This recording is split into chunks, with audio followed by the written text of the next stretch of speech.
તો અમેરિકા અને ઈરાન વચ્ચે ફરી એક વખત યુદ્ધ શરૂ થતાં જ કારોબારી સપ્તાહ બુધવારના ત્રીજા દિવસે જ 20 મિનિટમાં સેન્સેક્સ અને નિફ્ટીમાં મોટો કડાકો નોંધાયો। ગણતરીના સમયમાં જ રોકાણકારોના 9 લાખ કરોડ રૂપિયાનું ધોવાણ થઈ ગયું। ત્યારે આજે ગુરુવારે શેર માર્કેટમાં રિકવરી જોવા મળી છે। સેન્સેક્સમાં આજે 500 પોઈન્ટથી વધુનો ઉછાળો જોવા મળ્યો તો નિફ્ટીમાં પણ 100 પોઈન્ટથી વધુનો ઉછાળો છે। સતત બીજા દિવસે વૈશ્વિક બજારમાં સોના ચાંદીના ભાવમાં પણ ઘટાડો જોવા મળ્યો। ચાંદીમાં પ્રતિ કિલો 1176 રૂપિયાનો ઘટાડો છે તો સોનામાં પ્રતિ 10 ગ્રામ આજે 450 રૂપિયાનો ઘટાડો નોંધાયો છે।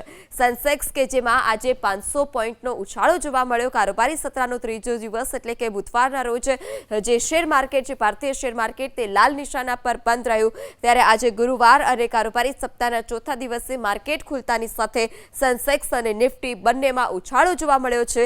આ સાથે સોના ચાંદીના ભાવમાં પણ ભારે ઘટાડો જોવા મળ્યો છે। ચાંદીમાં પ્રતિ કિલો 1176 રૂપિયાનો ઘટાડો જ્યારે સોનામાં પ્રતિ 10 ગ્રામ આજે 450 રૂપિયાનો ઘટાડો થયો છે।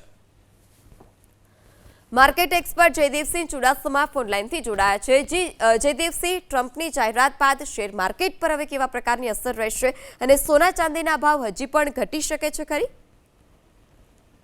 બિલકુલ, જે રીતે અમેરિકન પ્રેસિડેન્ટ ડોનાલ્ડ ટ્રમ્પે બીજા રાઉન્ડમાં ઈરાન ઉપર હુમલાની જે વાત કરી તેનાથી ગઈકાલે દુનિયાભરના બજારોમાં હાહાકાર મચી ગયો હતો અને દુનિયાભરના બજારોની સાથે સાથે ભારતીય શેર બજારમાં પણ જબરજસ્ત ઘટાડો જોવા મળ્યો હતો।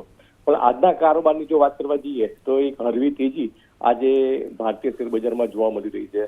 ઓવરઓલ જોવા જઈએ તો ગઈ રીતે જે રીતે અમેરિકન પ્રેસિડેન્ટે ઈરાન સાથેના ફરીથી યુદ્ધની વાત કરી અને જે સમાધાન માટેની જે ટ્રીટી થઈ હતી તેને તોડી નાખવાની જે વાત કરી તેનું નેગેટિવ રિફ્લેક્શન આંતરરાષ્ટ્રીય લેવલે ક્રૂડના ભાવમાં જોવા મળ્યું અને એક સમયે $70 સુધી પહોંચેલું ક્રૂડ ગઈકાલના કારોબારમાં $80 સુધી પહોંચી ગયું હતું, જે ભારત જેવા અર્થતંત્ર માટે ટૂંકાથી મધ્યમ ગાળે નકારાત્મક બાબત ગણી શકાય। તો તેનું એક નેગેટિવ રિફ્લેક્શન ગઈકાલના કારોબારમાં જોવા મળ્યું હતું અને સોના ચાંદીના ભાવની જો વાત કરવા જઈએ તો જે ડોલર ઇન્ડેક્સમાં મજબૂતાઈ જોવા મળી રહી છે તે સોના અને ચાંદીના ભાવને ઇફેક્ટ કરે છે અને તેના કારણે સોના અને ચાંદીના ભાવમાં આજે ઘટાડા સાથે વેપાર જોવા મળી રહ્યો છે। પણ હું કહીશ કે હજી પણ થોડો ઘટાડો સંભવિત છે, પણ હાલના લેવલથી સોના અને ચાંદીના ભાવમાં લાંબો ઘટાડો જોવા મળે તેવી શક્યતા પ્રમાણમાં નહીવત છે। જી, અમારી સાથે વાત કરવા બદલ આપનો આભાર।